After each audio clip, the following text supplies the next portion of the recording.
insane. Name me other ballers in the Premier League right now. Cherki. Oh my God. Cherki's had 5 weeks of Premier League football and he's a baller? Grabbing the remote, turning the TV on to watch Saka play. More than you are Cherki. Bro. More. Tell me right now. So you're... Yes, I am. Yes, No, I am. you are Yes, I am. not. Yes, Bro, I am. so Yes, no, I am. you So are I'll be not. real. I'll styling. be real. Percentage chance Arsenal wins the league. Oh my goodness. 75. Yeah, 75. 75. I'll go 90. It'll take a generational fumble for you guys to not win it. This will be the one year that as an Arsenal fan, I can genuinely fully admit that if we don't win the league, it's from our own doing. It's our own fault. It was 100% because we weren't good enough and we should have been good enough. Year one of this title charge was the first year we were close. We had the big point lead at like December, but this team had no reason, no right to be where they were. Year two of the title run, okay, you lose to City by like 1 game. If Son scores that goal, you might have won the league. But again, you were still there. You had some injuries that season. It wasn't set in stone that you were going to win the league, but you were this close. Year three, okay, you lost again, but you had an injury crisis. No strikers. Saka out for a large majority of the year. A lot of injuries. This year, we have the squad, we have the depth, we have the players. And it's also a lack of competition as well. There isn't like that one team that should be there's teams that should be stepping up. Yeah. But in practice, City are too inconsistent, I feel like, even though sometimes they look terrifying, the next week they look average. Liverpool are Liverpool, and then the next best is what, like Chelsea. I mean, if they beat you next week, the gap is 3 points, and maybe we have a conversation. But otherwise, it looks like it's your league to lose. It is, but that is naive because no one wins the league in November. So one team wins 3 games in a row, and we drop points in 2 of those, and now it's a title race again. Yeah, the thing is for me that makes it so impressive is I'm looking at how hard it is to score goals against Arsenal. You look back at the last games that Arsenal conceded goals, they're wonder goals. You look at the goal from Richarlison, the goal from Szoboszlai, the goal from Brian Brobby for Sunderland. I mean, you really have to bring out the best of the best goals in order to score against Arsenal. That's a good point. Yep. And I mean, the fact that they're playing so well and they have injuries, they have Gabriel's out, Gyökeres is out. But Odegaard is out still. Oh my like God. you can't tell that these players are missing from the way that they're playing. And that was the biggest thing from previous years is that you could really tell when players were missing because there was a serious gap in level. Yeah. Yeah. But now, look how Hincapié played yesterday. Yeah, exactly. What a performance he pulled out in his first Arsenal start. Exactly. And Marino in the false 9. I mean, we know that story. Yeah, that was gross. Little Marino false 9 with Eze being the main point of attack was kind of nice. I try and not get too ahead of myself usually, especially when it comes to Arsenal. It's a great time, be very excited, but I feel like, I'm feeling good. I'll just say I'm feeling good because I'm way too. You're conditioned to be pessimistic around Arsenal, and I 100%. don't blame you for that. Yes. But man, This is the best we should feel. if this was any other team, you guys would. This is our actual best chance to win a title, albeit removing the last 3 years aside, since like when? 2016. But 2016, we were nowhere close. The only reason You why were like third most of the season. the only reason why we got second was because Tottenham lost on the last day. Yeah. So like when? Like I can't even Like think back. 08, like 08. Like, to title favorites. 2012 We weren't maybe. favorites in the first year that we challenged. We were kind of favorites in the second, not really. And last year we were, but we were out of it by like December. Yep. This is the first time in like a decade plus that we are by and large the absolute favorites to win the league. And it's crazy, bro. It's crazy.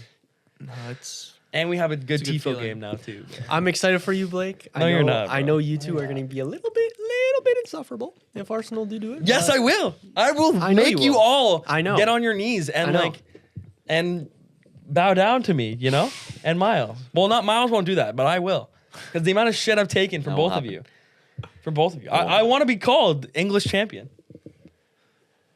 Yeah. See, but that's not you something- will. You that- will. But it's That's like not something I requested though. That's something that was given to me. Yeah, well, we're just being You consistent. can't request. yeah, you can't take the crown and put it on your head, you know? All right. Whatever. Blood is not Napoleon. I'm sorry. This Anyways, guy's been watching too much history. bro's taken one history class and thinks he's an expert now. Anyways, lads, welcome back everybody to the Six Yard Box podcast. We here. We are indeed here. We're here for a 4-man. When was the last time we potted just in general? When was the last time we had a motherfucking foursome. 4-man pod? Bro. I mean, come I on. missed you guys. I just per se. Like, obviously, ladies and gentlemen, over the last couple of weeks, we've been heavy at work with Kick the Stigma, which was a roaring success. Yeah. Yeah. Pleasantly surprised. I would Yeah. like to kind of carve out a little section here of the pod. Do you want to do it off the top? Do you want to do it at the end, guys? we Like, don't know. Yeah. we You haven't do now? introduced us though. Okay. I haven't been named European champion yet. Oh, okay. Well, Talk to me. I'll go through my co-host as well. But like, we're gonna talk a little bit about Kick the Stigma. If you are watching on YouTube, if you're watching on Spotify, there's probably like a time code that you can skip to if you just want to get to like the straight footy talk. But first and foremost, I'm here joined. I'm a terrible host. Oh I'm a terrible my host. I'm a terrible God. host. I wanted to check the YouTube. I'm a terrible host. That, ladies and gentlemen, was Blake. How are you? Hi. I'm good. I'm good. Also here joined by fellow Arsenal fan Miles. How are you? Hey. And Good. European champion Hello. Antoine. Doing good. Good to see you. Thank you. Good to see you too. Thank you. I know me and him will be tuned into AFCON this year. Oh, yeah.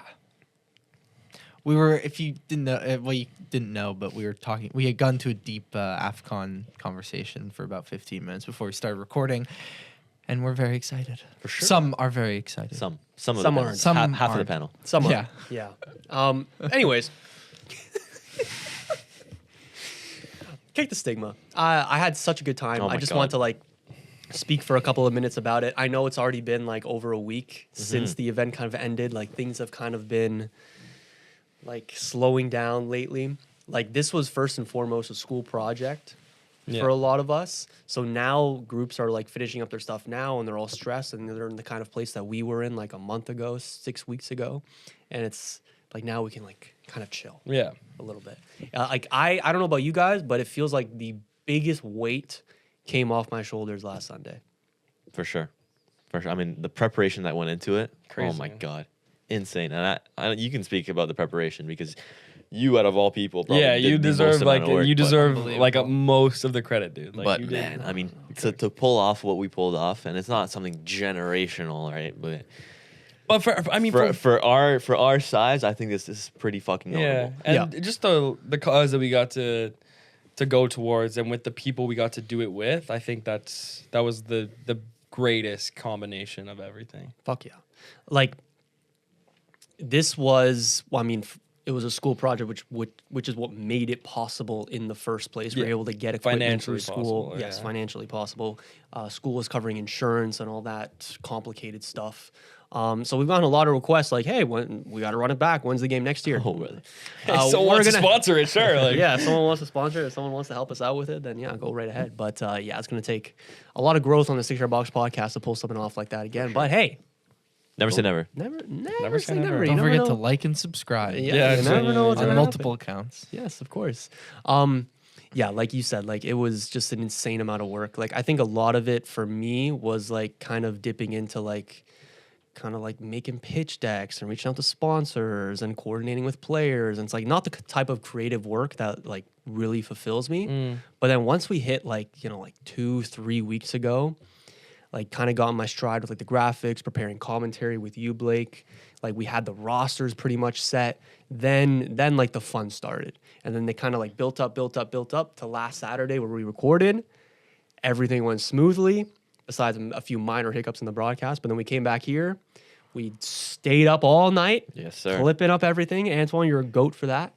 And the social media campaign went pretty well as well.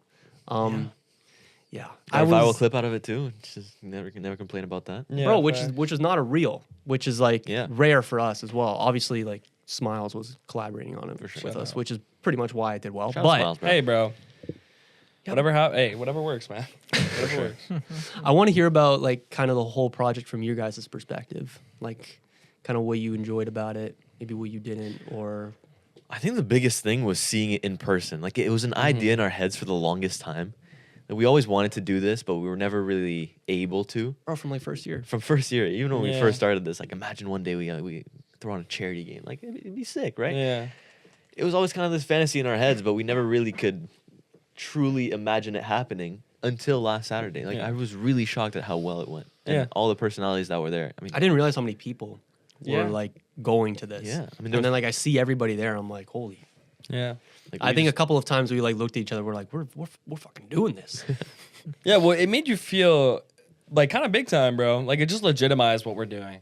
And wherever we go from here with this pod, like we can just look back and be happy that we did something good and we did something impressive, right? And like you want to talk about legacy defining moments. All right, let me not act like we changed the world here, but we did something with great impact, right? Yeah. And that's in this life, that's the most you can ask for is you do something that's impactful on other people, right? I was like kind of in the lead up to this whole thing. I was kind of like trying to internalize in my head, like what would make this a successful event, like in my eyes? Is it just going to be like a lot of money that we end up raising for Cam H? Is it going to be high amounts of viewers on the broadcast or on our social media stuff afterwards? Like what do I have to see that's going to make me feel like, okay, like this has gone to plan? But I think afterwards, like it didn't hit me until like right after, but it was like, the conversations I've had with the people close to me that it sparked, and then also like a bunch of creators that have reached out to us as well, like really praising us for the cause and like getting like open and personal with us about how important it is to them and their own struggles and like normalizing the conversation. Yeah, 100%. That is what made me feel like, okay, like we really did something here. Hopefully that we can repeat sometime in the future. But yeah, definitely fulfilled me the most. Like this is definitely like the most like fulfilling thing I've ever done. Yeah, for 100%. Like obviously the pod doing very, very well, giving ourselves the platform to do this is great. Like fulfills me a ton. But doing this for a good cause, obviously networking with a bunch of good people as well, fucking fire, bro. Yeah, it was good. I know So- you're cooking up that LinkedIn post too.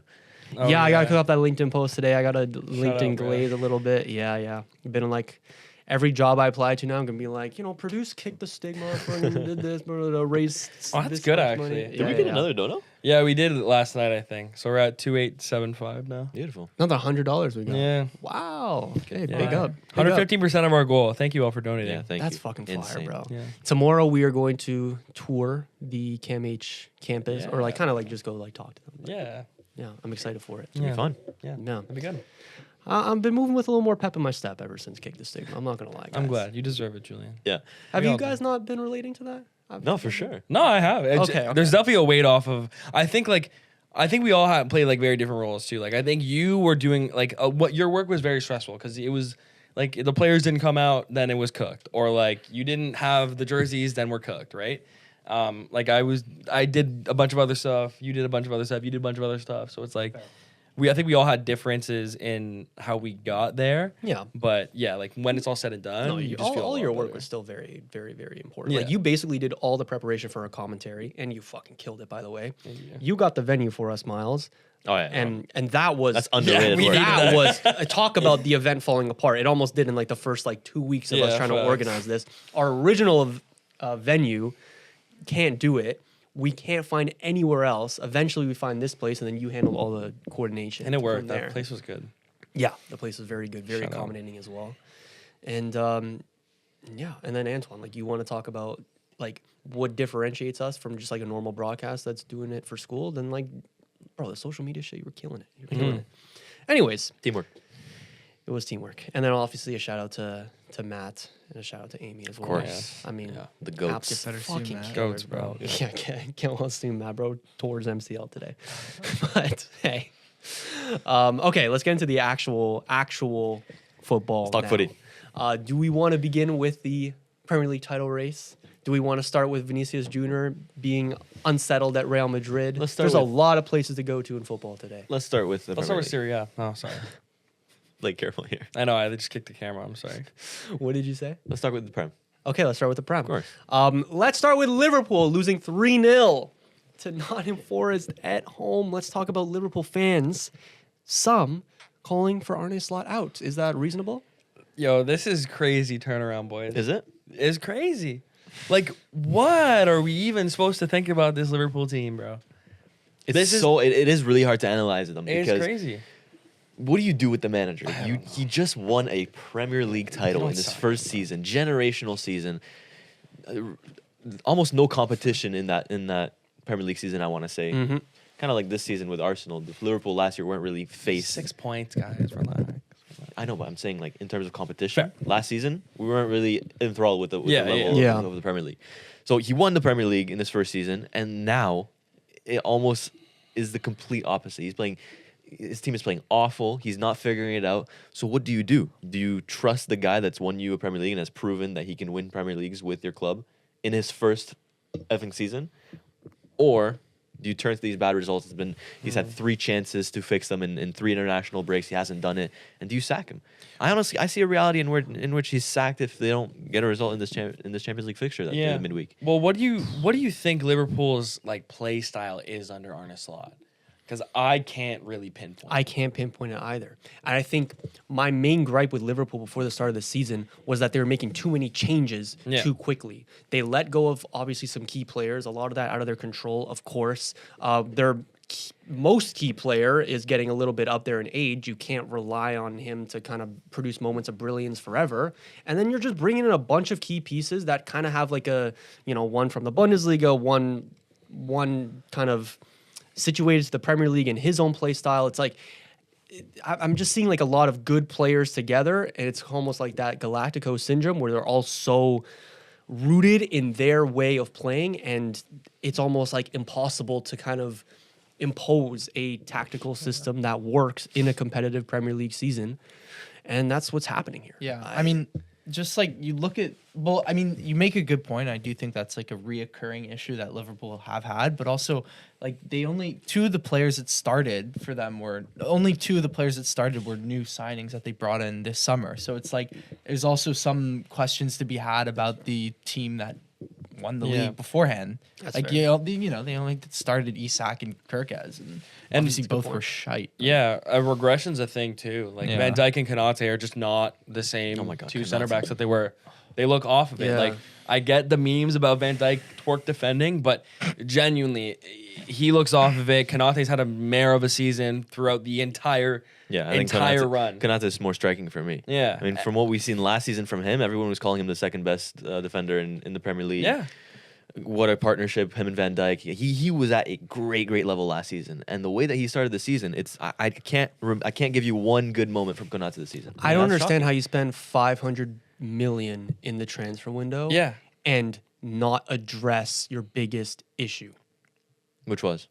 The center backs. Well, I feel like they didn't. I mean, they tried to address it, obviously. They did, and they with signed Gueye. Leone, and when he comes, we'll have to see how good he is. And but- obviously, they were meant to sign Mark Gueye as well. That didn't really turn out, but But you're right though. Like it's not wasn't a it's not an excuse for you to sign Florian Wirtz. This is why I kept getting on your case, and I get he's hurt right now. But for you to sign Florian Wirtz and for him to have no impact on actually creating goals at an elite level, I don't care about his age. He was brought into the team to create goals at an elite level. He cost you 150 million pounds. He needs to create and produce immediately. Alexander Isak needs to produce immediately. And I get he's been hurt too. Oh, he hasn't had a preseason. Who cares? no, bro. Bro, he's been the best striker in the league besides Holland for the Isak last is 3 years. Like last year, you sent this clip to the group chat, Antoine. Mm-hmm. We were saying if Erling Haaland had half the footballing ability of Alexander Isak, he would be like the best striker of all time. Yeah, I remember that clip. God Yeah. damn it, that's aged poorly. Yeah, I don't know what's happened, dude. 14 touches, and this is not some like, pouncer in the box, some poacher, some target man. This is Alexander Isak, who is known for dropping in midfield, helping build up.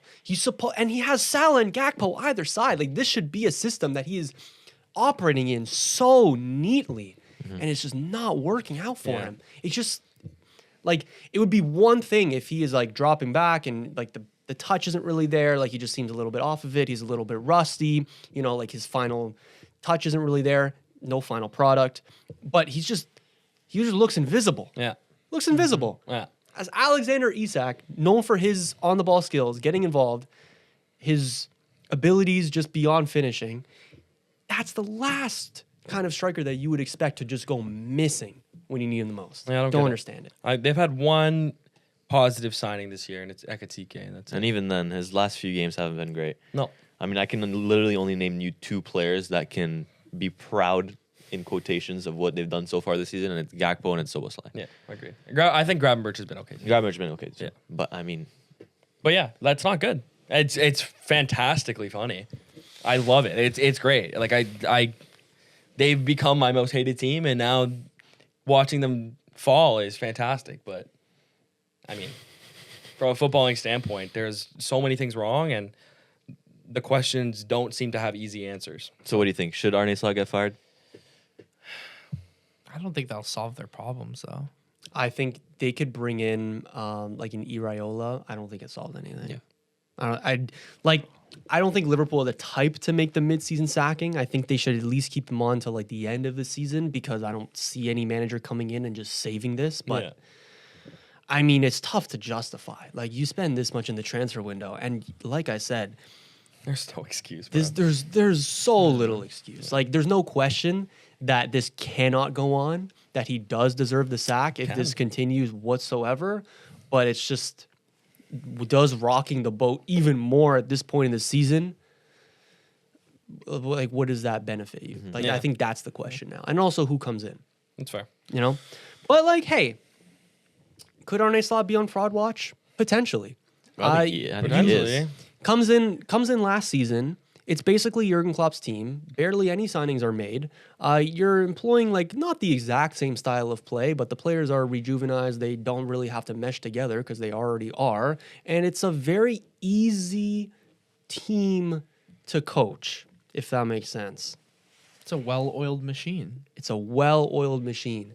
This season, I fully understand that there's a lot of new pieces coming in, a lot of pieces leaving, a lot of important pieces leaving, but if, like, a true measure of a good coach is going to be how can you implement a system where all of these new pieces can mesh together, and despite some questions around the recruitment just in general, I have to question where the system is, because I don't see anything here. I don't even see an idea of what Liverpool are trying to be.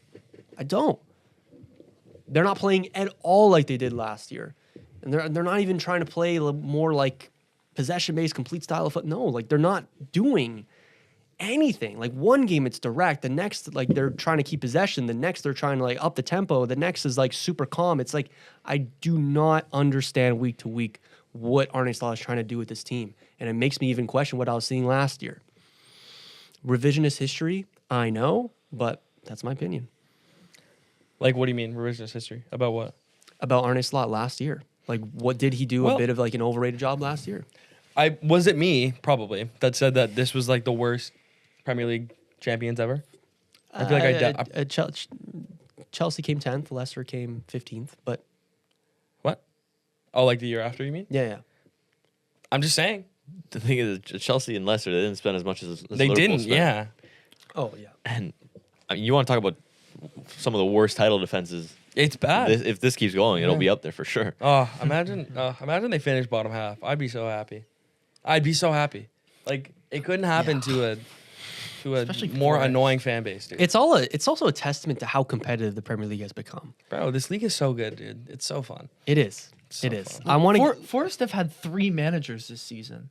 Yeah. And they came in and they They came in 19th dominated in the table. that team. Yeah, it's crazy. And won At 3-0. Anfield, bro. With fucking Dyche. Yeah, Murillo's a fucking animal, eh? Yeah. so good. Shut out. Jesus, man. Dog. Where to next, lad? We can go to City next. Just pile on Yeah, the let's fun do for it, you. man. Just pile on the So- fun for you. Like, well, hold on. I feel like this weekend went perfect for you. It did. Yeah, Chelsea needed to lose. But other than that, Sure. yeah, it was perfect. This is why I was very nervous going into Sunday, because there was 2 losses, bro. 2 losses on the table for us to take advantage of that Arsenal usually have not done in the past. But City actually looked okay in the first half. This game was like not... It was a good game. It was a good game. was a It really wasn't good like game. the Forest game where the one team was dominating. Like, City looked their part for the most part. Mm-hmm. But They did. again, like, it's kind of a similar story to what we've said about them this season. Like, Yeah. their inconsistencies at the back and their reliance still, in my opinion, on Haaland. If he, like, again, he didn't score in this game, and look what happened. Yeah. Away at St. James is such a barometer of, how good of a team you are, and you guys survived that battle with the last minute Gabriel winner. Yeah. And Liverpool have gone there, needed a last minute winner as well, but did not look that good in that game. Choked a lead, I remember, and now City here, despite even playing well, right? It's 12 against 11 sometimes, and almost like no other stadium in the Premier League, and the cookie did not crumble their way. I just want to ask you guys something. Is it crazy to say that Newcastle's midfield is the best in the league? As an Arsenal fan, that's very crazy. Maybe the hardest to play against. Obviously, the quality of some midfields is a lot better on Arsenal, on Liverpool, even at their best.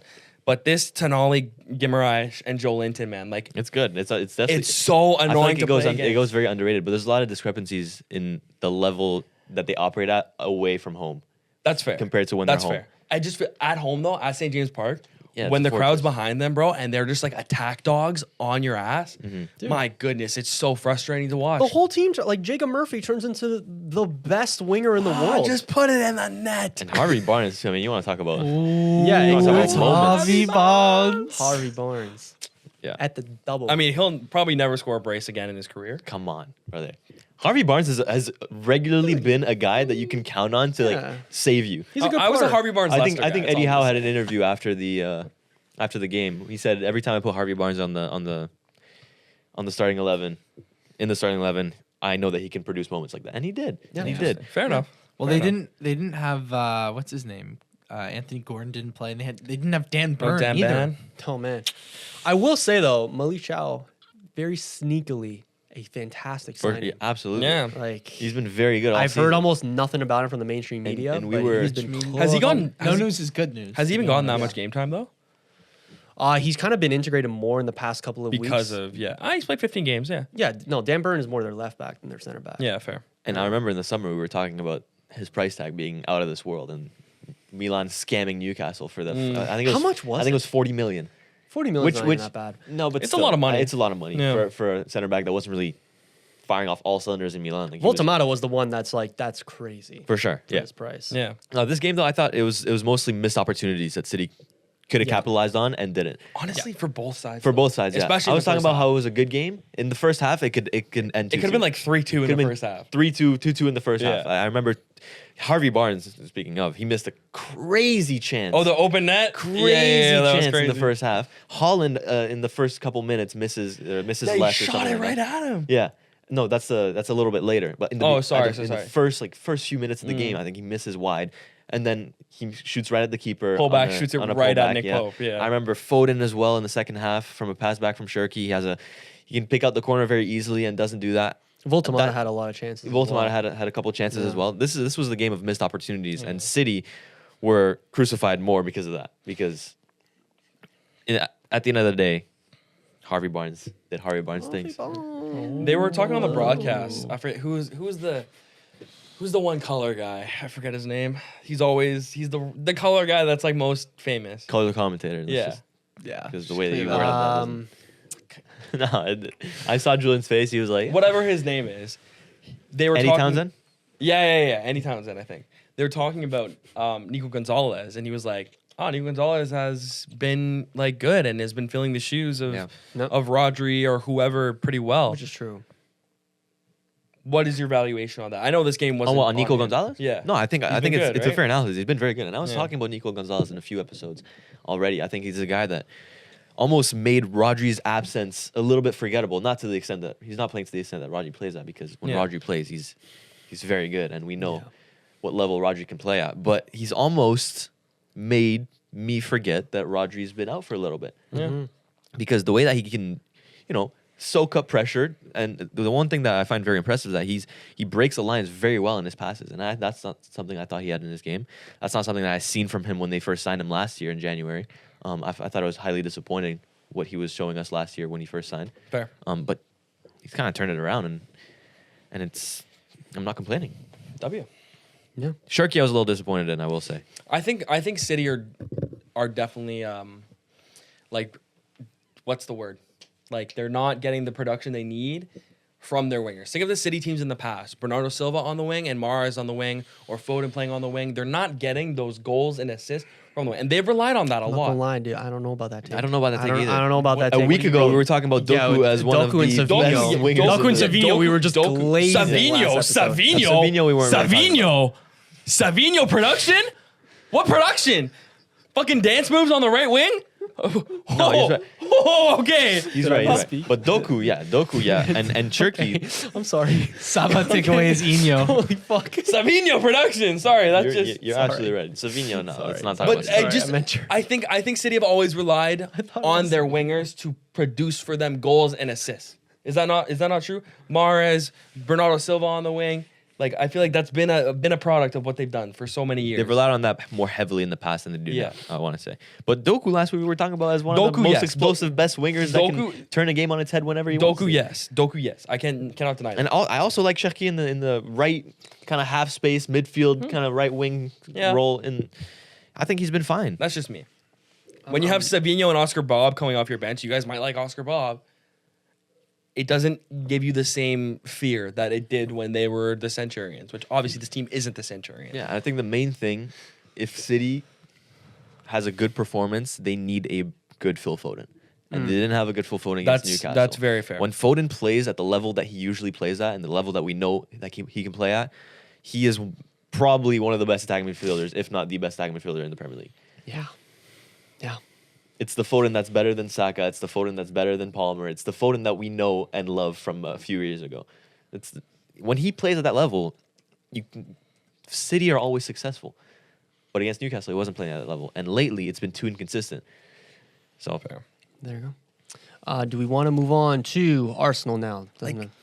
Leroy Sané, Sterling, Foden, Absolutely. David Silva. Not really a winger, but... Yeah, I fear I misspoke. I apologize. But fucking knows. Sorry, we can go Arsenal quick, yeah. All right.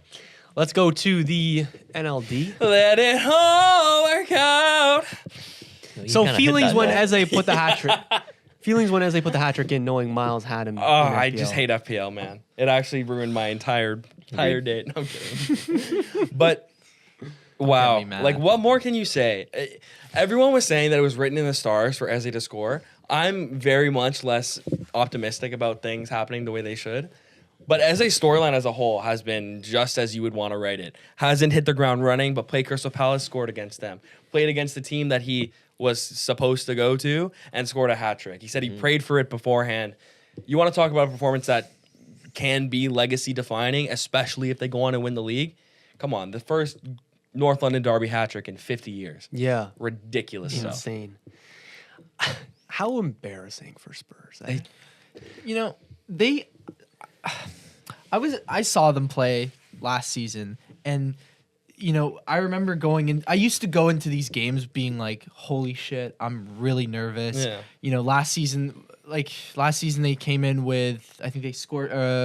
Tottenham scored first off a Human Sung wonder goal or some shit, and then after that, Arsenal slowly built back up, scored, they led, and then the rest of the game, you think to yourself like, "Oh, they were really not that good." And then I came into this game having the same feeling, and after the first goal, I was just kind of like, they were so terrible. No, they're not a good team. They're not a They good were team. so fucking suck. terrible. I'm sorry, if you watch Tottenham this season, you know that they are not a good team, and I don't feel bad for them for getting schooled. This was boys versus men. Like, A championship side versus a champion. everything Arsenal did in this side. game was clean, was structured, was well thought out. You can tell that this was an experienced team going up against a team that almost didn't know what the fuck they were doing. Yeah. Bro, I'm sorry. that's Every super single fair. time I turn on Tottenham this season, I have not been impressed at Yeah. all. I don't feel bad. The way that Tottenham play football is you want to talk about haram ball? It's My terroristic. goodness. I mean, 0.07 XG. Yeah, it's bad. Ugh. yeah. When Richarlison's wonder goal from 35 yards out is your first shot of the game, bro, what are It's bad. we doing? What are we doing? At what minute was it at? The 55th. I mean, 55 minutes to get They one didn't even shot have on a target. sniff, bro. Yeah, when they that had graphic came up nothing. about like Really nothing. attempts and Yeah. then shots on goal, I mean, I knew it. Like you knew that they weren't doing anything, but it was like so embarrassing. jarring. I'm You pretty could have sure- never guessed it was the biggest Arsenal and horrendous. Tottenham's biggest game of the season. And what's crazy quickly about Tottenham is they were unbeaten in the Premier League away from home this season. Yeah. That's true. Yeah, but their game against Chelsea and that one was at home. Like every single time they come up against a big side, they look so shy, except against United, of course. But like they come out looking so shy, and I don't blame Thomas Frank for kind of setting up in a more pragmatic style. But Jesus Christ, like I don't know who to blame more, but the players look like they don't really care. They look like they have no answers for Spurs. And then there's no tactical kind of attempt from Thomas Frank to flip the game on its head. It's long throw FC over there, but Long prime throw Stoke FC. City. I'm like, why are we playing like Stoke City right now? How the tables have turned. What do you mean? What do you mean? You guys were talking that about us just a week ago. No? About Prime Stoke? Yes. Long throw? Yes. No, we were not. Okay. The only time I compared You were calling us Stoke. The so. only time I've compared Arsenal to Stoke was against PSG in the semifinal, and I know that was warranted because that's what Thomas Partey was doing. He was spamming long throws. Am I wrong? Okay. Am I wrong? We're not opening this. I don't know why you always want. Don't talk I to don't him know about why the you always want to Champions League relate semifinals. to you guys being mistreated and compared to things you shouldn't be compared to. Well, I'm first of all, Sitting with the you team. guys literally called us set piece. Like we've had Okay, conversations but that's about not- set piece. that's- We have no ballers. We can't create from open play. Scored 4 open play goals. So sorry for me trying to get my lick back when you guys have been on my ass about Arsenal not being able to score from open play this season. When they just demolished a Premier League defense. Yeah. All goals from open play. Yes, absolutely. I've never clowned you for that. I've never called Arsenal Stoke City. You've definitely That's not even something we push that hard on this podcast. It's just something you see on your Twitter timeline, and then you conflate it to every single guys, football know fan. you, You've actually. definitely said that. That is so Maybe true. it's not you, but I've seen it with other fans, other people I talk See, to. that's- I've definitely said that. Yeah, and That's then the you take thing, it out then on you- us. then you- like it's Who else am I us. gonna take it out on? Who else am I gonna take it out I on? don't know, make a Twitter account. I don't know. I gotta take it out on Start someone. a start a faceless account and take your anger out there. Anyway. Like man, Anyway, and then with a that's fair. tifo as well, beautiful tifo. Beautiful. No, Beautiful you were tifo. just rage So baiting. what was your issue with the Bro, with all I the said, dialogue I on the wasn't even tifo? mad. All I said was Tom Garrett, Bellend, get it, Bellend, but Tom Garrett from from pitch side. Bro, you're getting us ops, and we're not even. No we're ops, not even bro. in right Collab with us. They would never. But he said that the tifo was like embarrassing, and I was just said in our group chat, that's dumb. He's an idiot because it was a cool tifo. And What did he say on- Oh my god, it's a cool tifo. Blah, blah. now. What do you say it on Twitter? No, I was watching their like reaction. video. He's just interaction farming. Exactly. He's rate baiting. Okay, and I He's didn't even rage baiting. interact. I just wanted to talk to you guys about it. And He has rent to pay. Why can I Got not through just the line out got- and he and you're fucking just- caught a big no, one. it's bro. I watched got you, bro. content. I wanted to talk to other people about content. Is that not allowed in this fucking world now? That's purposely No. why he said what he said. It is okay, objectively sure. a beautiful tifo. Okay, sure, but why is it so terrible that I was sure rage bait? I got the it's a fish, tifo. It's like, bro, what are we? but why? what are Like we- what you, are we you doing just here? love to rage bait as well. That's why. No, you just love to find things to piss you off. Bro, and I just wanted to talk to you about it, and you guys have to play this. Oh my god, reel it in. Look at Blake getting pissed off again. Like I just We wanted have to talk to you about how the tifo was good. Like that's it. And then you make this fucking ugly ass text about it. Fuck me, dude. Ugly ass. that's Like you guys are just so annoying, bro. Anyway, we can move on. Miles, you got something to say? Yeah, it was a great win. 3 points. No, like, bro, like Blake, I know I get your frustration, but like, who gives a? I get it. Thank You're not you. wrong, Okay, but so like, I'm- who thank gives a you. shit? Thank Like, you, Miles. So I'm not talking to any of you about any creator football thing no, ever oh again. my God, That's what Blake, you're I No, listened bro. to you. No, I didn't no, say no. anything No, that's bad. fine, I'm that's just fine. saying, like, just fine, like it's fine, it's fine. it's bro, like just It's fine. we It's fine. we won 4-1. Like I I also wasn't even mad about the tifo. Yeah, I was just like, it's fine, it's he's fine. an idiot. It's a cool tifo. it's fine. No, you're Like, right. fuck. No, it the is. next it's time you annoying. guys do anything like that, you're on my side, so I don't care. Any of you two pull any of this shit ever, I'm on your fucking ass. Yeah, but you'll So get never away. catch me going like, yo, did you hear what Jonathan Morley said about Yeah. Bruno Fernandez's boots? Did you see that? Okay. Bro, you'll never see. It's almost like those are like our direct inspiration / competition that maybe we should keep up with what they're saying, what they're doing to like help. I do. kind of boost. What I they're do. doing. I do. But I'm not like No, it's okay. It's okay. I might bring it up. I on just the pod get rage because- baited. I'm just like it's so easy. Like oh my god, fuck Blake, man. Can we talk about how good Trossard has been this season. That's a good Sure. segue. The guy, he re-signed in the coach. summertime to a new increased contract when most of the fans, probably including myself, I don't know about you, Blake, were calling like, oh, it's not necessary. Like, we need to sign a different winger in Yeah. his place. But man, he's just so good at football. I mean, He really is. He's clutch. so good. I don't know why. You want to talk about a baller? He's a baller, and not in the sense of I'm gonna skill past 7 players and score a goal. But he's a baller, as I think they're communicating with each other right now. Which is, I don't want to pervert the word ball. Yeah, let's make sure baller is used I correctly. think he's as a solid. as a- Oh my god, y'all are so fucking annoying. Eze is bro. a baller. Y'all can't let me have one thing. All right, Eze is a baller. No. Eze's a baller. Eze's a baller. Eze's an absolute Bro, so a baller. baller is a fucking black dude who can skill? Is that what you're talking about? I mean, Like, come on. is that your definition? Bro, like, that's Eden- kind of that's- racist. Eden bro. Hazard was a Crazy. baller. Eden Hazard was a baller. That's insane. Name me other that ballers you- in the Premier League right now. Cherki. Cherki. Oh my God, Cherki's had 5 weeks of Premier League football and he's a baller. Bro. Oh my Phil goodness Fo- gracious. Phil Fo- Phil the Foden is a bias baller. we see on Phil the Foden podcast is, is Phil crazy. Foden is a baller. Cherki was a baller before Man City. Bro, Saka can be a baller. Saka's a baller. Saka can be. So Cherki's a baller, but Saka can be. First of all, Cherki is more of a baller than Saka. I hope you know Bro, what does that even mean, bro? Because he skills? Is that why? that. Cherki's technical ability. How do you define baller?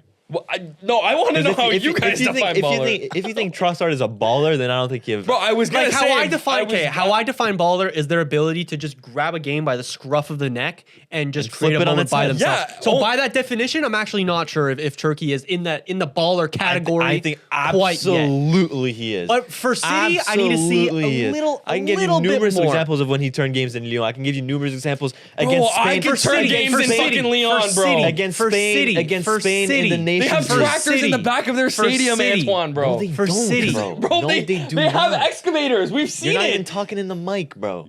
We've seen it, bro. They have excavators. We've seen it, That was one game, and it was against a relegation team. That's bro. I will say though, against Sunderland, Trossard did take the game by the scruff of the neck. He and did. He made something out of nothing. Bro. But in general, he's just so solid. Every time I see him in the starting 11, I'm always like, oh, whoa. But every time he fucking scores or assists, and it's, Yeah, he's that. Are you turning a game? Are you grabbing the remote, turning the TV on to watch Saka play? Yeah. More than you are Cherki, Bro. More. Tell me right now. So you're- Yes, I am. Yes, No, I am. you are Yes, I am. not, Yes, bro, I am. so Yes, no, I am. you So are you're not. I'll be real. No, I'll be real. You are not. Cherki is objectively like he has a more fun play style, sure. like Eden Hazard has a more fun What play style than Antoine, what are Saka, you but that does not talking about? equal Oh my god. straight better.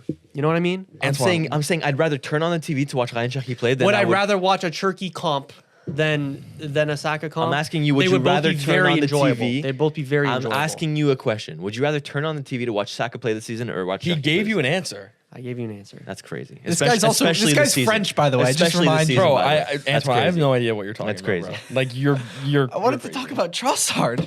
My whole point was Trossard's a baller, not in the sense that you think he's gonna skill around every player, but he'll actually convert when it matters.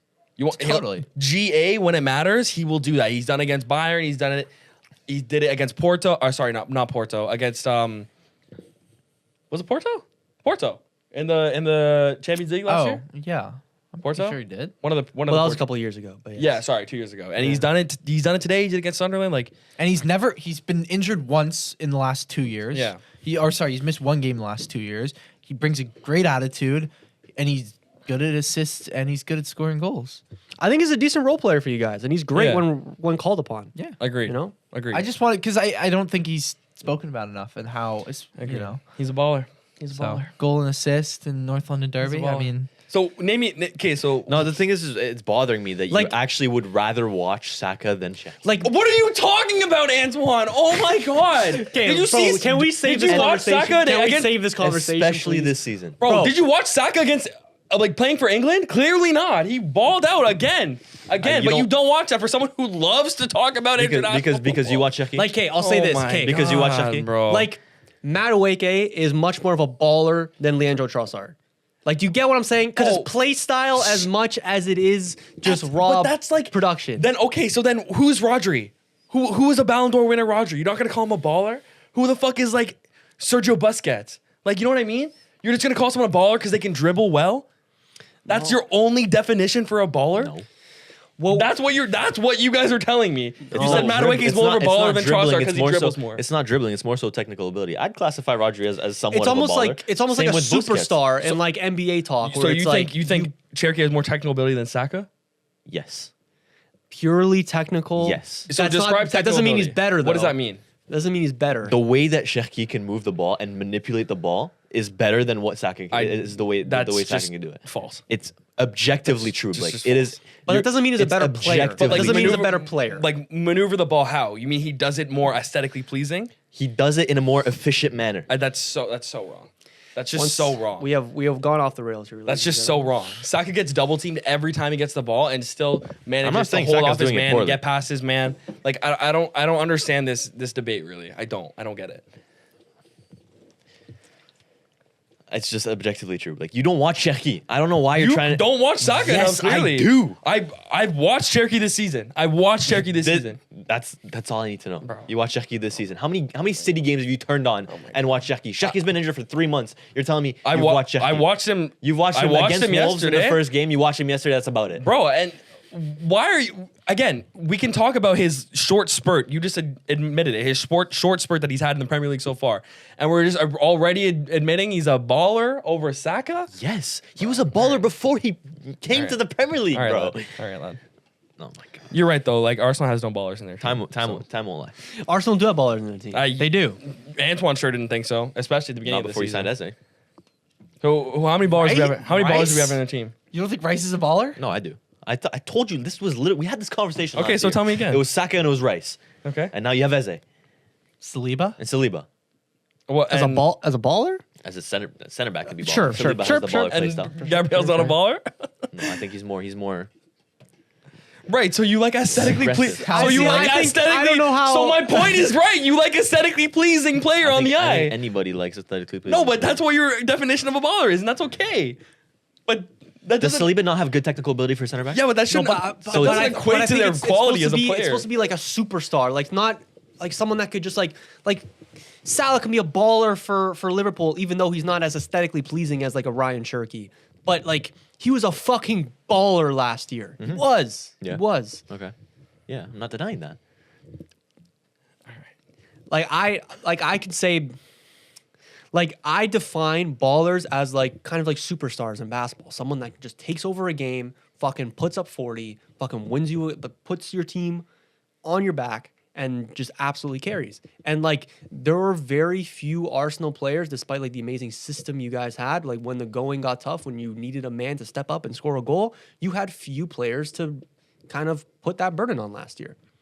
Now you have more players and players are coming back and they're healthier and the system is even better. So yeah, you're in a much better position, not only because your system is better this year, but because you have, by our definition, more ballers this year. But the whole term is like kind of outdated. I don't know. It's a very skewed term. Fair. Is very skewed. Is very skewed. It kind of depends how you define. That was baller. fun, But for guys. me, it's like superstars. I'm so sorry this has gone like That was completely fun. off No, the we rails. haven't had a We'll yelling have this debate in a while. conversation off camera, but I seriously would rather watch Cherki than Saka, and I don't think it's a debate. All right. Well, that's probably just want to talk about something we were talking about before. It's probably that. So You said See, what? I would rather watch What like did you say? I didn't hear you. nothing. I'd rather watch like Theo Corbinu over All right, we're not going. Yeah, I don't know. over Yeah. Mo Salah sometimes, okay? Because it's sometimes more aesthetically pleasing. Oh that my does God. not at all Corbinu's mean so that he's a better overrated, by the way, player. Let me just say, Who? Corbinu.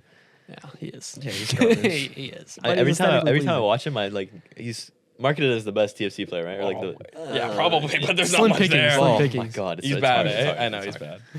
bad. Anyways, besides that, there's the Chelsea game, which We you can watched as brush well. over. I know Blake watched it. Go on. I did. I mean, Any ballers on the team? Burnley actually like had Any ballers on Chelsea? Yeah. Baller count? That's Esteval, baller academy Palmer. right there. Esteval. Enzo. Esteval's Just getting 'cause there. he's Enzo as Brazilian. well. Enzo is a baller. Bro, Esteval's been on a fucking tear lately. He has been. You want to solve the cost of living crisis? Put Esteval as your prime minister. Yeah, actually, I think Burnley I think Burnley actually have a chance to stay up if they play like this every game. They have enough grit to like genuinely have a fighting chance to scrape 17th. The thing is, for me, it's just the player quality for me.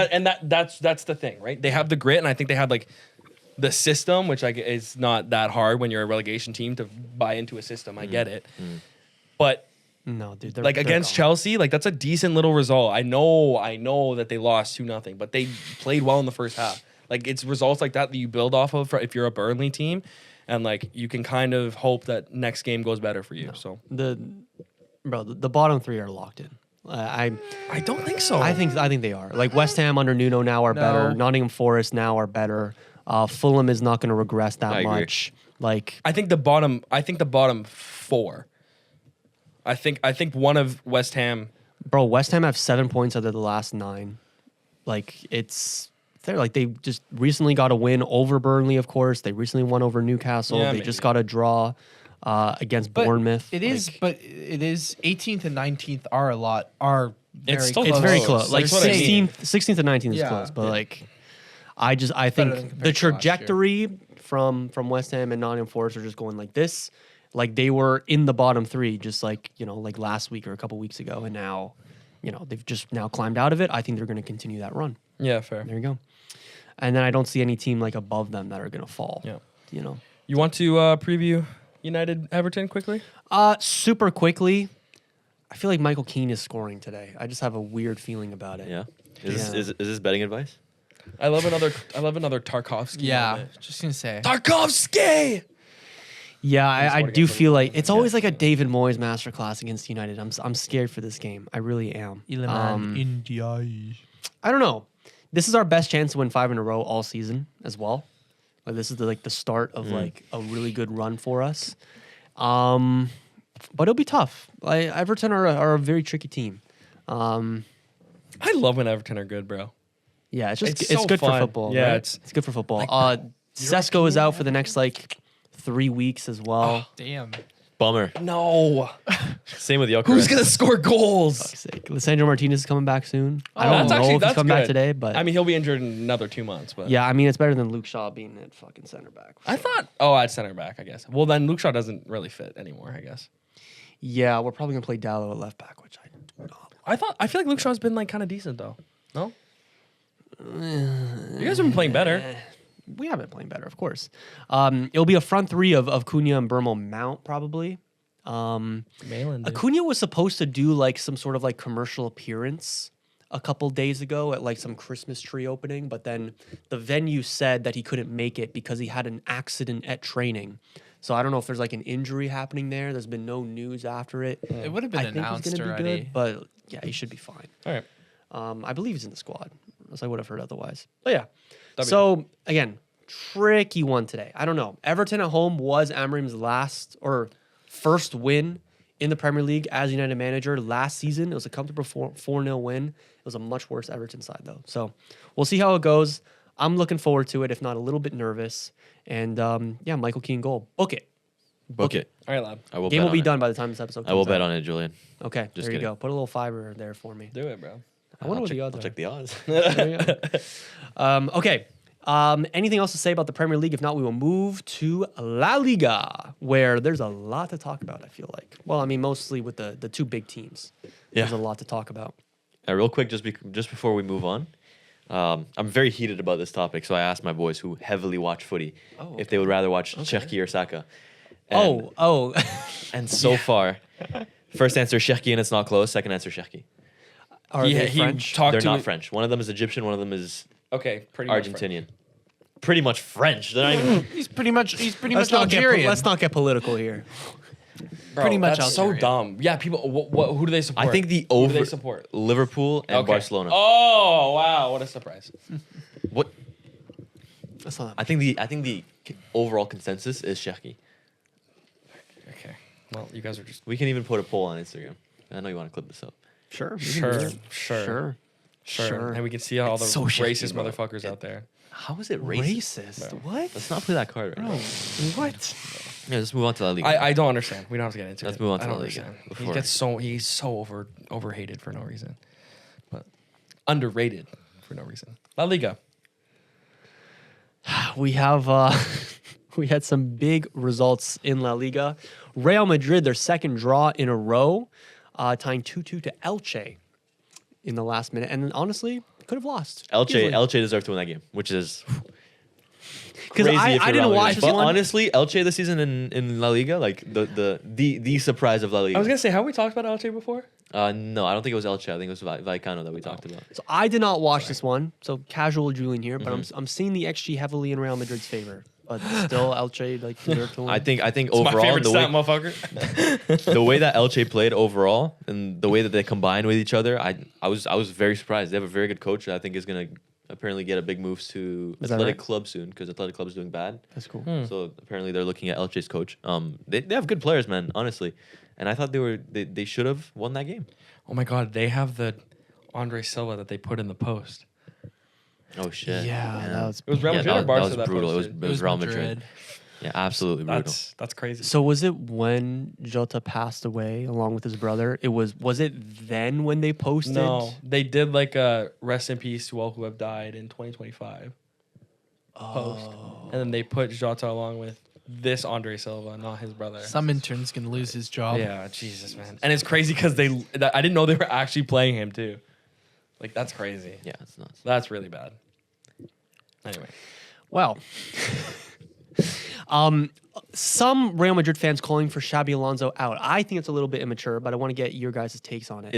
It's very immature in my opinion as well because you need to give the coach time, but there's a serious issue with Xabi Alonso and his players right now. I can tell, and there's reports coming out that Xabi Alonso his relationship with some of the players, Vinicius Jr. Yeah, what's happening there? Oh my god! I mean, first of all, the lineup against Elche was a massive fuck you to Vinny and Valverde, in my opinion. Like a massive fuck you. You're gonna start with Rodrigo, who hasn't scored a goal for Real Madrid in a competitive game since Atletico Madrid in the Champions League last year. That's crazy. That's March of last year. It's been like 20-something games. No goals since we said he was better than Saka. But anyways, go on. That's just a 6-yard box, Chris. Go on. Now Go Cherki's gonna go ghosting. on. Go on. But it's been 25 games since Rodrigo hasn't scored a goal for Real Madrid, a competitive goal, because I think he scored in a friendly against some random team. Yeah. 25 games he hasn't scored, and you decide to start him in an experimental lineup where you know Barca have already won their game. They're 1 point or 2 points behind you, something like that. Sorry, no. They're tied on points with you at that point. You need a win against Elche. Elche are the team this season in La Liga that kind of have surprised a lot of people, and you decide to experiment with your lineup, 3 at the back, wing backs, just to fit Trent in your team when it didn't even work. So they did play wing backs. I'm looking at Fama. I'm like, what is this? I was so confused with the lineup Xabi Alonso put out. And it's a big fuck you to Vinicius because I thought Vinicius so far this season has been okay. He's been kind of going back to the Vinicius that we love, which is the Vinicius that talks to people, the Vinicius that barks at players because he can back it up on the pitch. And he just doesn't start him. We remember against Barcelona, was it, when he pulled him out of the game? There was a bit of an argument between him and Xabi Alonso. As soon as Xabi Alonso pulled Vinicius out of that game, he's like, it's always me. It's better if I leave. I'm just gonna leave, something like that. So there's Seems really immature. there's huge problems between Yeah. Xabi Alonso and Vinicius, and beyond that, a couple more players in my opinion, like Valverde, who came on in this game and looked absolutely awful, almost like he didn't want to play for Xabi Alonso. Fuck, man.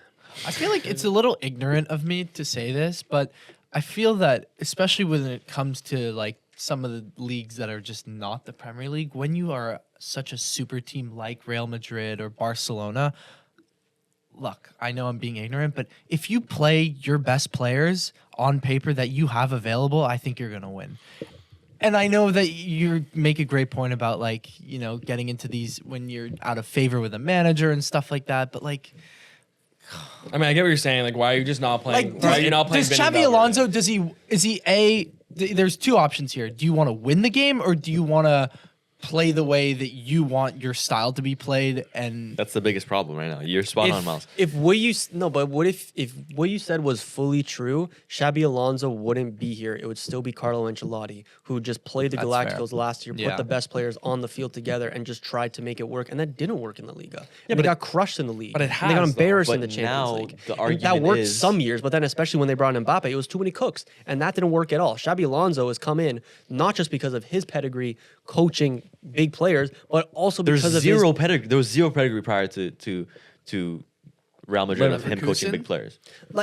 Yeah, his biggest player was Beards. That's what I'm saying. What I meant more instead of big players was the system, coaching a system, coaching a team coaching a collective and turning them into good players, into great players.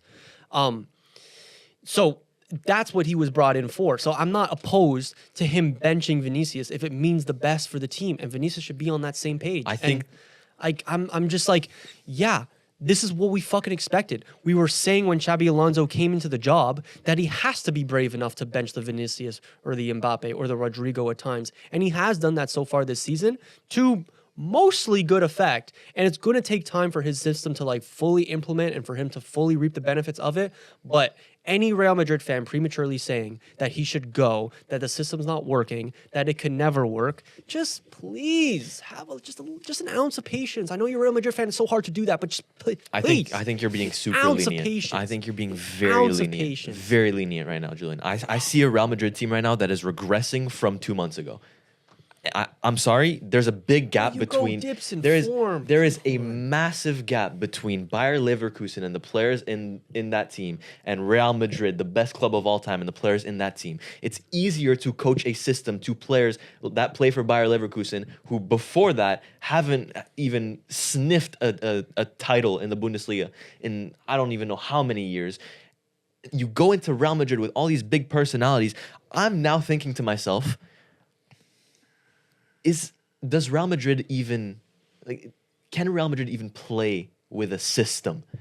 It's been 10 years now. Bro, any team could play with a system. They have been successful for the past decade without having a strict, distinct, quote unquote system. Because system is a very skewed term as well. But I'm sorry, if you risk your best player in the last 5 years leaving the club because you want to implement your tactical strategy on these players that clearly seem like they don't know how to play with each other, and you're risking points in La Liga, valuable points in La Liga that you haven't won last year and that you desperately need to win this year so that the fans don't start barking again, I don't think it's worth the risk.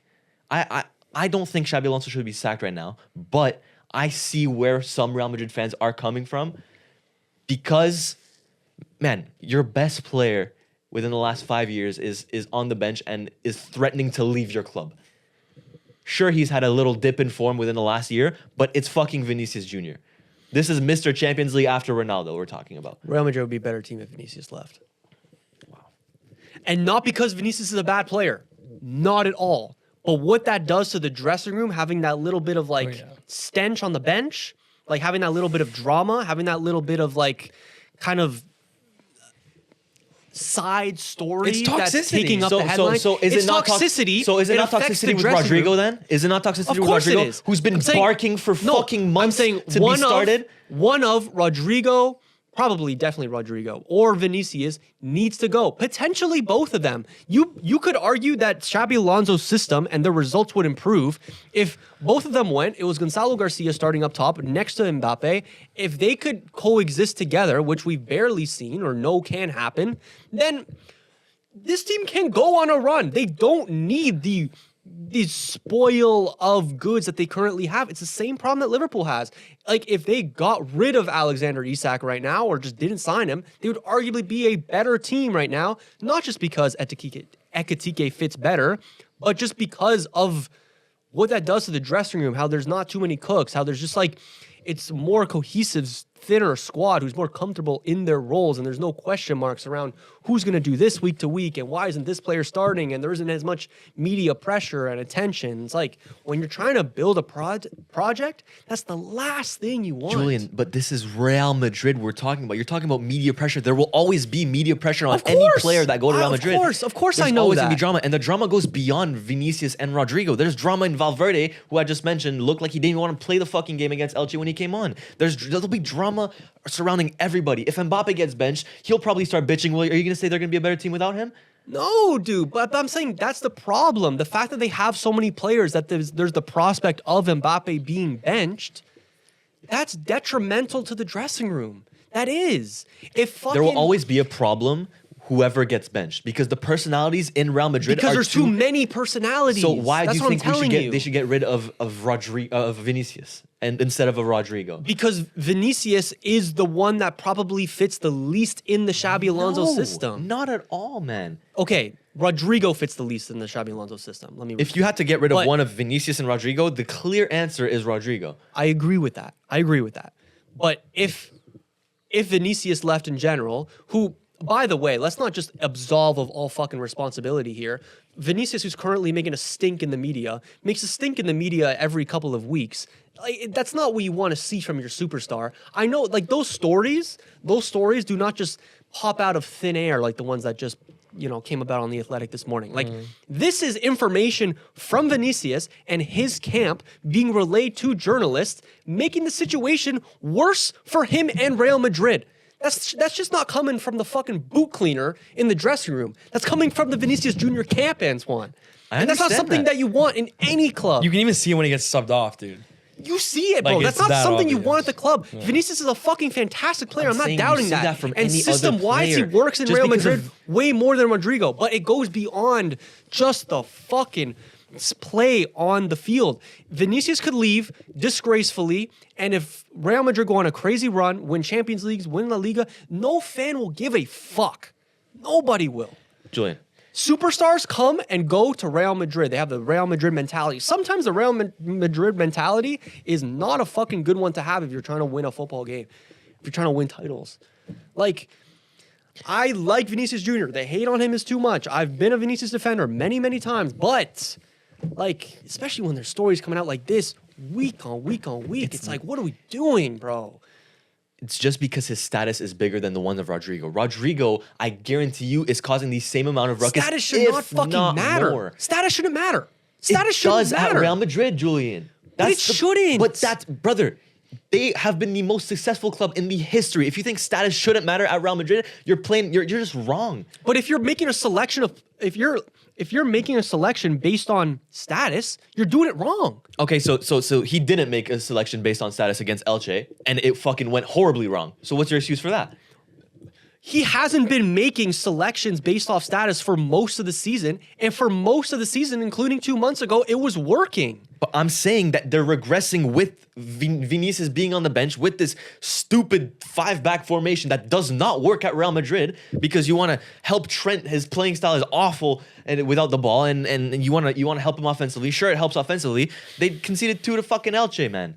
Can I play devil's advocate for both sides? Let's not act like the sky is falling for Madrid. They're still top of the league. They've had a bad run of form. They lost to Liverpool and they've drawn their last 2 games in La Liga. They haven't won the last Before 3 that, games. they've been perfect except for the Atletico Madrid game. Won El Clasico as well. So like it's- Clasico when it- Barcelona was at their worst time of the season. But we can play like narratives, sure. But all together, this entire season, they're still in a fine spot. They've been playing well enough, which I don't think I you can think deny. the conversation you're trying to have is a little bit too premature. I think you're being a little too lenient on Xabi Alonso. I think there should be a little bit of alarm bells on Xabi Alonso right now. Ah, bro, I don't think so, bro. Come on. I don't. Brother, think I'm just seeing the way that he's treating some of these players. Like, you don't. But don't you want a manager that like controls his players? Isn't that what you want? It's not controlling though. It's you almost. don't it's want almost any player bigger than man. Absolutely. But he's not controlling them though. He's insulting them. There is nothing that would point to Vinicius being benched before this game. He is on an upwards trend this season from last season. We've been praising him on this fucking panel since the beginning of the season. We've been saying this is the Vinicius we've been wanting. This is the Vinicius that's been missing. We've been praising him all season. And he starts Rodrigo in a game that's a must win in order to keep your 3-point lead in La Liga. From that argument, sure. Like Vinicius has looked really good. Sometimes he's looked the best when he is coming off the bench for Real Madrid. Let's not act like this is the first time that he's not started a game for Real Madrid this season. Like it's happened and it's worked. Mm-hmm. Like a lot of the time it wasn't him or Rodrigo starting, it was Franco Mastantuono. And that worked sometimes as well, sometimes it didn't. Xabi Alonso's still experimenting. He's like 3 months into the season. Like I'm just saying, if you don't think that he was at fault against his Elche game, and on a bigger scale, if you don't think he's at fault for his relationship with Vinicius Jr., there's a problem. Carlo Ancelotti is still the Real Madrid manager. Where are they right now? I'm not sure they'd be below the top 2. Carlo Ancelotti had done his time at Real Madrid, though. That's the thing. He just had done his time. It was time to go for him. What I mean more is like the idea of the Carlo Ancelotti manager that would just play the best players on the field no matter the form. I'm finding it hard to believe that this Real Madrid team and the players on this Real Madrid team will, in a few months, years, be playing a fluid football with a system where wing backs, high press, all this bullshit that Real Madrid is not used to. I'm finding it hard to believe that. That's fair. I don't know, bro. I mean, like fucking Barcelona wasn't used to it until Flick came in. It's like but I think the personality thing is Barcelona. They were not playing like the style of football they were playing under Xavi to the next year. Their style of football under Flick was worlds apart. And you can't talk to me about like it wasn't. It wasn't history worlds of apart. Real Madrid and Barcelona. It was not wing worlds backs. apart whatsoever. It was worlds apart, bro. Come, It was brother. slow possession based football versus flick ball. And what is flick ball to you? Because It Barcelona, is high line, high tempo, crazy direct football. it wasn't slow possession with Xavi though. It wasn't. It The was. line was a little bit deeper, but they were still controlling most of the possession as they are with Hansi Flick. I'm saying it's such a drastic change from what Ancelotti had them doing to now what Xabi Alonso wants them to do. I don't know if Real Madrid can afford, as you said, I'm quoting your words, can Real Madrid afford, what was it? I know. Yeah, I know you remember it too. I don't You know, remember I it. don't We know. clipped it up. Can Real Madrid afford a down year or something like that? oh, They cannot. and right now they're not having a down year. They're I'm just not saying they're regressing. You need to Sure. just keep your eyes No, peeled. I'm seeing. Yeah, Like we can revisit this conversation in like 3 weeks, and I will see more of your perspective. But I think if anybody is thinking that Xabi Alonso is the problem and everything is gonna be solved, if Xabi Alonso goes, I think that is so naive. I think we're on So both. I think naive. we're on both extremes. That's what you guys are. You And guys. and you that's know the what? way I like it. I'm watching Real Madrid next week to against, to against become part Olympiacos? of this debate. Yeah. Are you watching Yeah. Olympiacos You- versus Real Madrid? you as well, Miles? I will be watching Okay. Olympiacos versus Real Madrid this week, and I'll be yeah. watching the La Liga game as well. Is that the same time as the Arsenal game though? No, it's I'll not. I'll 3 double p.m. screen it. 26. No, you won't. I promise I will. Okay. 26 is. Oh yeah, it is the same time. I'm more interested in the La Liga game, but I will double screen. Really? Okay. That's actually crazy.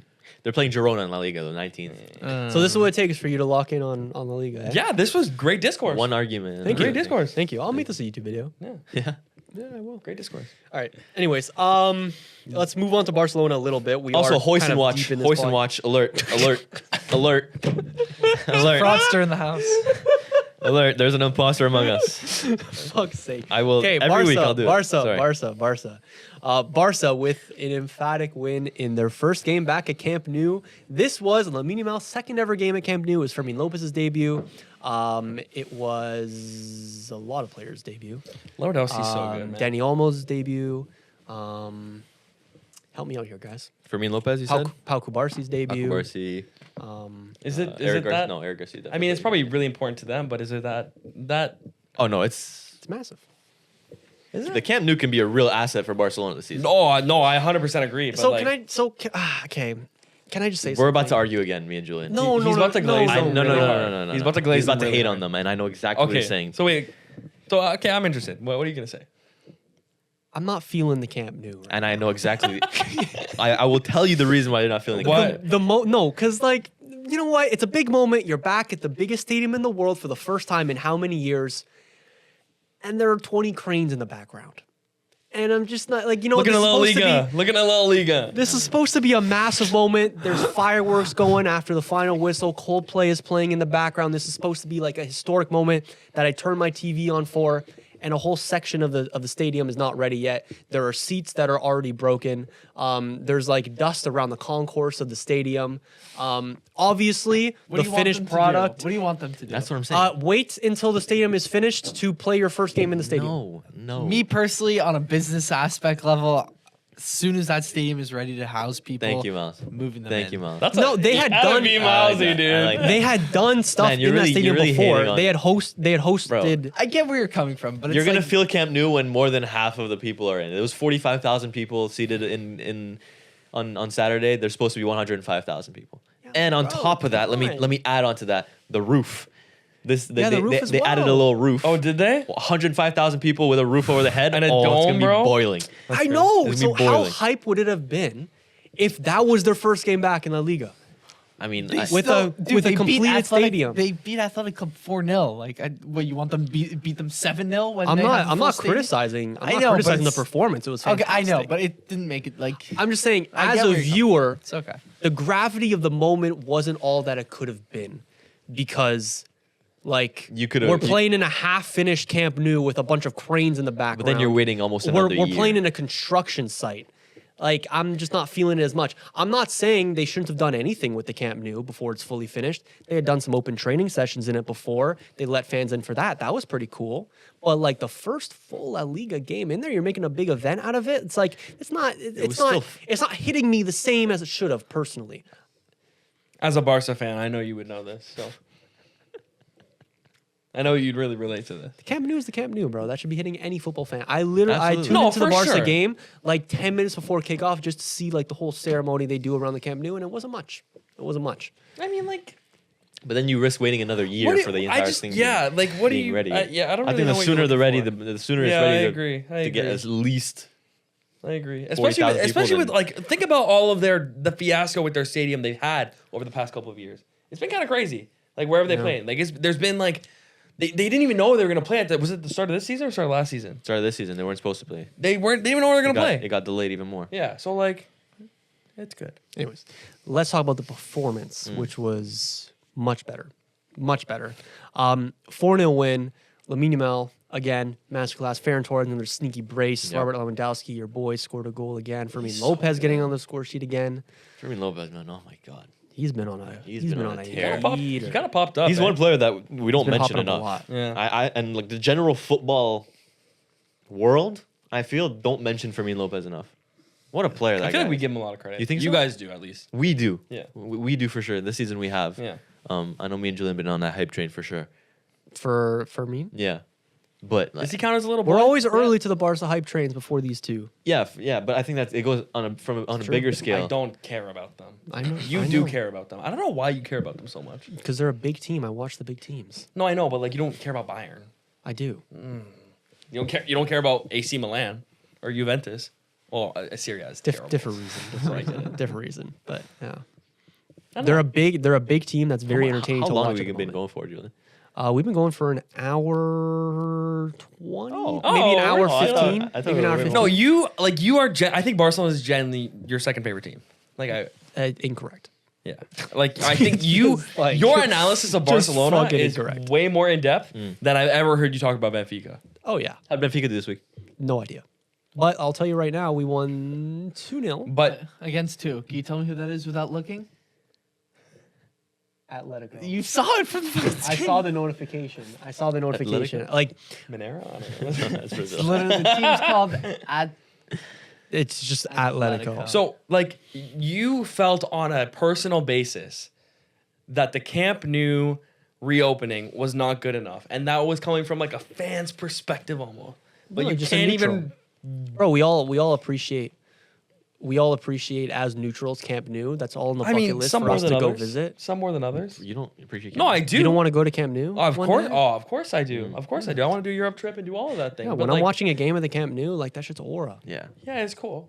It's cool. I just what? it's bro. It's like one of It's the alright. top of the bucket list. Honestly, I think Signal Iduna is top of mind. really can't, bro. Can't do, bro. But I mean, Yellow Wall would be German would be fans fire, don't but like. yeah. come Yeah, on. for sure. But like, No, Camp Nou's up there. Camp Nou's full up there. Camp Nou? I I think it's- just think you like Barcelona, and that's okay, man. You can be like Miles and have two teams. Like I get When it. a big team Sorry, that was a shot, Miles. is playing very entertaining football, I'm gonna make an increased effort to watch and appreciate them. You don't. That's how it's going for Bayern right now. That's how it's going for Barcelona, for Real Madrid, for PSG at times. Okay. You know, like Okay. you talked about Inter and Milan and Juventus, like they're very There's- shoddy there's right not now, a lick of and good they're football not in that very league. fun to watch at the moment. There's not a lick of good football in that league. exactly. How does one watch La Liga in Canada legally? TSN? Yeah. Yeah. Yeah, Yeah, they played well. Cheers. no, they did play well. Eric Garcia in the 6. Okay. Is that what happened? Okay, I'm moved. Is that what happened? Yeah. That's Feeling kind of some? crazy. MVP. Interesting. Yeah.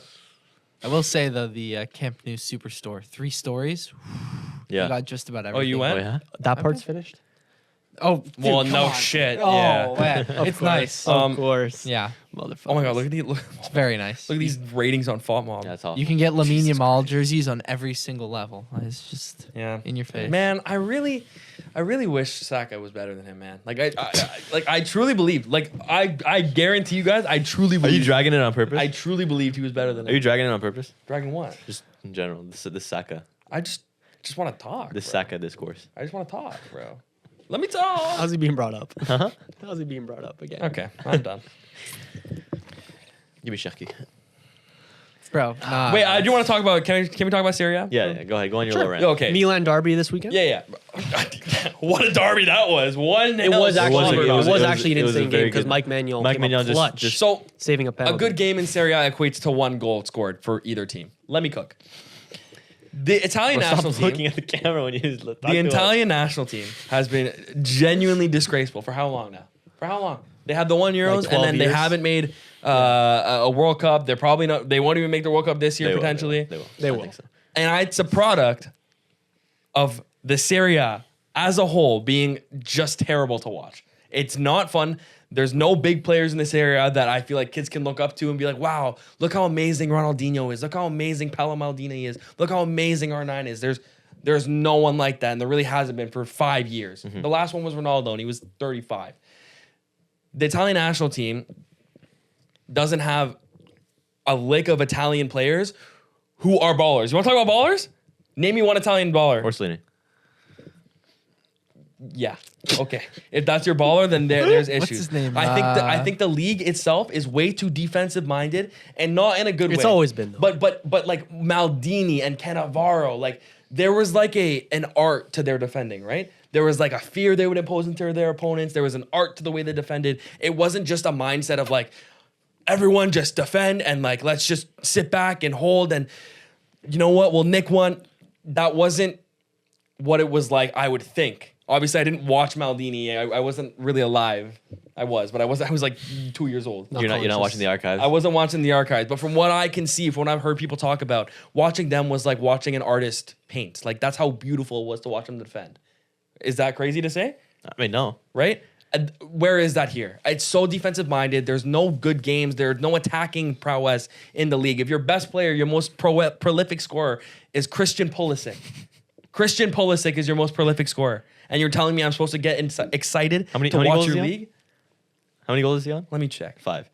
That's crazy, guys. Like, The viewership of Serie A has been on a downturn for I don't even know how many years now. I don't know how much it is to like. I don't know how in tandem like the downfall of like Serie A is with the downfall of the Italian national team. I don't know if there's some like politics thing in that, but like you're absolutely right. Like as a neutral watching from halfway across the world, Yeah. and we have all of European football to choose from to watch weekend to weekend. Like we are taking the Prem, La Liga, Yeah. fuck, Yeah. even fucking Liga. Sometimes Don't. Why are you doing that though? the Bundesliga as well, even fucking my Liga boy. sometimes. To be honest, Serie A, low-key, yeah. Serie A come last. I'm not Yeah. gonna lie. They come It's, last. it's weird because the hype at the beginning of the season that I had for Serie A was so much higher than it is now. Yeah. I used to at the Bro, beginning of the season. You I were- didn't want to miss a game. We had some banger games to start the You season. were some a great Serie A games. Bro, Bro, Inter bro. Juventus was cinema. It was great. It was great. But now like I'm looking at these games, and like if I want to watch them on my schedule, trying to make time, I'm like I'd rather do this. Right? Like there's Napoli Roma next week. It's a great game on paper, but I don't know if it's gonna live up. Actually, I will be watching that game. But like, just there's a lot of games I'm just disappointed with. and maybe this week's a bad example because there was a lot of goals scored. but last weekend, Last week was But like last 4-0 weekend, nils. like before the thing was. You're all lucky we weren't potting. I know. They couldn't push the Anyway, it's agenda. just, I mean, I'm not tuning into Serie A if I'm being honest. Like, I'll watch a comp here and there. Obviously, I'll keep up with the big moments. When Scott McTominay scores a bicycle kick, duh. yeah, just like as neutrals, like we have no incentive to watch it. You know. Yeah. Anyways, we have slightly more incentive this season to watch Bayern Munich in the Bundesliga, who I want to talk about briefly here. They won emphatically once again from 2-0 down against Freiburg at home to winning 6-2. Leonard Carl scored again, the 17-year-old. I was telling you boys before pod, but like saw a video from 433, and it was of 11-year-old Leonard Carl scoring like a banger in futsal or something. And I'm like, damn, he looks like a little like fetus over there. It's from 2019. Yeah, That's crazy. that's insane, man. Leonard Carl. Just puts into perspective. We're just unk, I think. Just born in 2008. Yeah, Probably wow. doesn't remember Germany winning the World Cup. And wow, I'm old. What a World Cup. Yeah, that's crazy. What a World Cup. Like that's How old would he have been? fucked. He would have been 6. Yeah, he doesn't. That's crazy. Doesn't remember Bayern winning the treble. I in remember the World Cup when 2013. I was 6, though. Like vaguely. Like I was 2000, that would have been 2009 for you, so it would have been 7. The World Cup was in 2000. Yeah, No? 2010. Okay. So we were 6. Thank you. We were 6. He was 7. He was 7? Yes. Best World Cup. That was my favorite World Cup, by the way. 2014. 2014, yeah. I'm 10 taking years- 2018 personally. Really? Even though I liked the winner most in 2018. Thank you. Wow. 26 will Only either be French, my though. favorite or least favorite World Cup. It will not be in between. 20 what? 2022. 2026, I mean. It'll Oh. either be my favorite or it'll be my least favorite. Really? There will be You didn't no like in 22? between. You didn't like 22 was my favorite World Cup. 22 was fun. Such a liar. It was not a favorite World No, Cup. 22 was fun. 2014 was really fun, to be fair. You did not like to see Messi win. That cemented 2018 was everything my you least, hated about 2018 as like a actual full product was my least favorite. That was because that Russia? was the first, mostly because of VAR. That was the first introduction of VAR into Wasn't it football goal for line us. technology? Oh, no, it was. No, it was VAR. 2014 was goal line technology. Sure. 2018, I'm bro. That was Russia, right? Yeah, Yeah. that pissed me Russia off. knocking Russia. out Spain, making it to the quarters. Yeah, Spain. the Ronaldo hat trick. That was a good Oh, moment. yeah, that was Croatia. that was crazy. Teenage Mbappe scoring in the World Cup final. Oh, That was teenage good. kicks. That was good. Teenage kicks, yeah. Speaking of teenage kicks, though, let's go back to Leonard Carl here. He played exceptionally. Michael Elise, though, deserves Wow. all the flowers. Miguel. 5 goal contributions God damn. is mental. Can't wait to Insane, meet him one bro. day and call him Miguel. Anyway. One can dream. Arsenal play him this week. Yeah, big. Yeah, Eze versus Elise Are we is potting? this week. Because maybe. After? Maybe. Potential. Potentially. Potential. What's Thursday? We can try. Okay. Do you have like an early prediction for that game? Well, Bayern Arsenal? Yeah. No. It won't be. Please no. We'll Well, what else were you saying about the Bayern game, Blake? I can't remember. What was I saying? Neuer. Oh, right. Yeah. Well, let's just hope there's no controversy, okay? From Neuer. Hurting my player. Sticking his leg out. Fouling my player inside the box. Name Saka. They have no idea what Should've you're been talking pen. about because it's They such will. an irrelevant. No, such an they will. irrelevant They will. topic. That's like genuinely the most egregious call I've ever seen called against us. Yeah, it's been 3 years, by the way. Anyways, Okay. And I have a long memory. anything else to talk about in football, boys? There's been a lot since we last potted, obviously. There's an international break where Italy fucking suck, which we kind of talked about already. Portugal made the World Cup after was a a great 9-1 win bro. against Bro, Armenia. it's over, bro. It's good. I know you fucking hate those. Ireland. I like You know the what? UK. We're gonna I start like- amping up the Canada talk as well. So shout out to Canada. Okay. It was a tough watch, bro. Well, it was a win. It was a win. Does not bode well for the future. You're not. We're not feeling too optimistic about. I mean, Canada. I feel I mean, the fine. vibes are not as high for sure. No. I don't think you can beat 2022 on that front. Yeah. But It's weird when there's no qualification. You're just kind of like kicking balls. yeah, you don't know because we're not seeing them like in much of a Yeah. competitive. Our best player's not here. We're playing fucking Gold Cup Oluwaseyi was instead a of David. disappointment. Like, I don't know. It's fine. Yeah. Promise. Yeah. David, that is. Anyway. Yeah, and then the Canadian Premier League final as well. Shout out to that. Shout out to. The Bro. icicle kick. Oh, yes. Bro, Valor Oh. folded, bro. Did y'all see that? Yeah. It's crazy. Yeah, Well, they Canadian- suspended operations. I don't know if they folded completely, but yeah, that doesn't bode well for the league. I'm gonna be honest. I thought they were going on an upturn, but I just think they don't sell enough tickets. I Well, think no, it's- one viral moment doesn't change the trajectory of the entire I'm not league. talking about that though. I And, just like- mean in general. I think in Canada, I thought there was an upturn. You're seeing a lot more Oh, coverage okay, on it. Like the coverage is garbage, but it's better than what we have seen in the past. And yeah, Yeah, I I'm guess- generally not been impressed with how the league is covered, yeah, the coverage is not good. It's really, really lazily done. But which like is not easy to say. I know some of the people that like do it like personally, which isn't like very good of me to say, but like I like genuinely I just think like the the coverage in general has just been a little bit Yeah, it could be mistreated. done better, And yeah. like there's been no like embracing Yeah. of it. Yeah.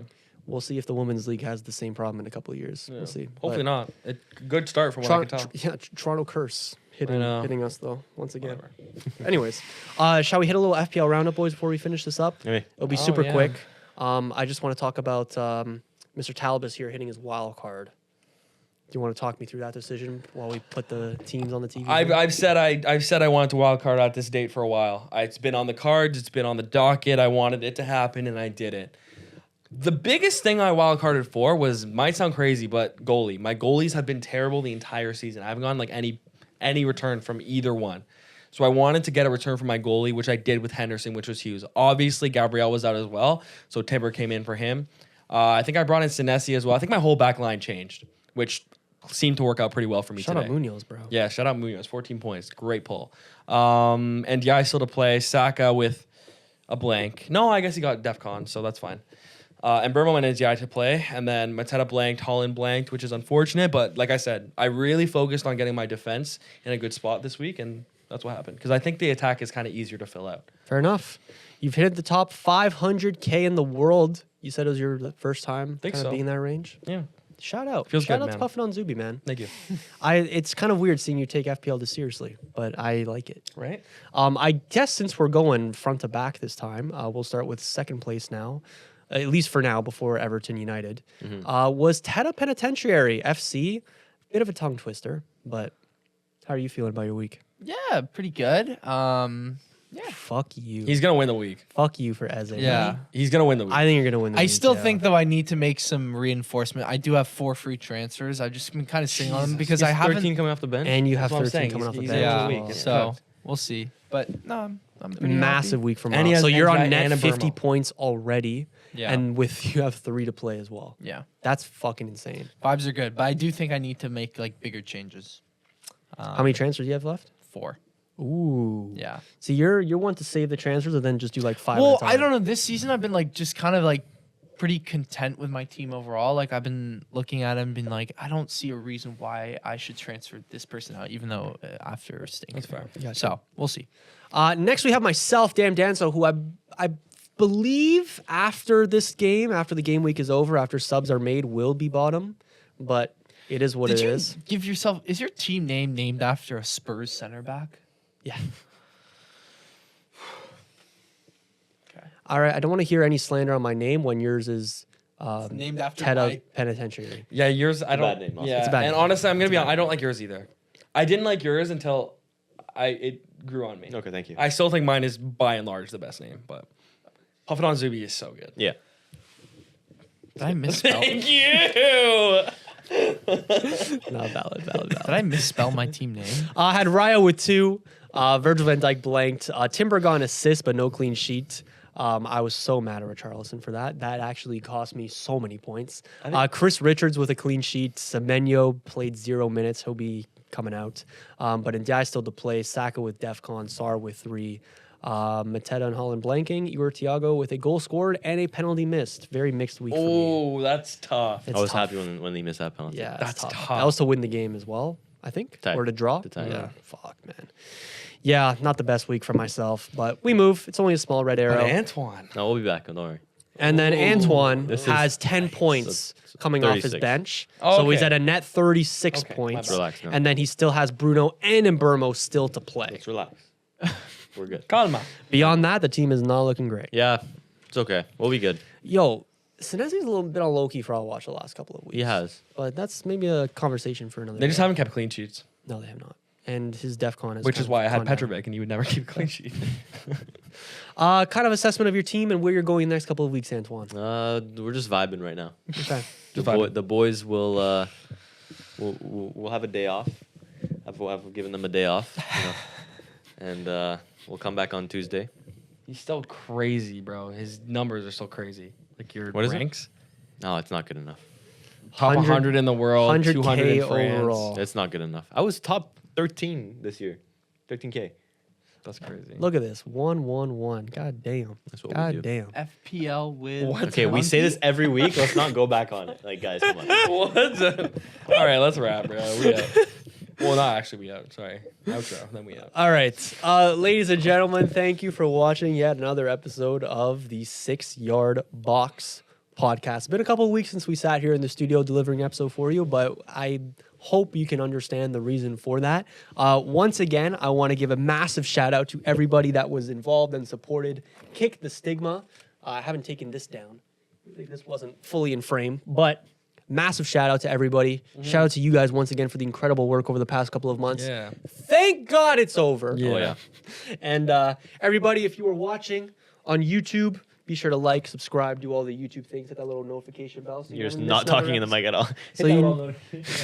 So you never miss another episode of this shithousery. If you're watching on Spotify, Apple Podcasts, wherever you get your podcast, give it a little 5-star rating and let us know the percentage chance of Arsenal winning the league in your opinion. With that being said, ladies and gentlemen, we will see you all next week. Blake, take us away. Donate to CAMH. I'll put the QR code on at the beginning and the end. We out. W. Yeah. See ya.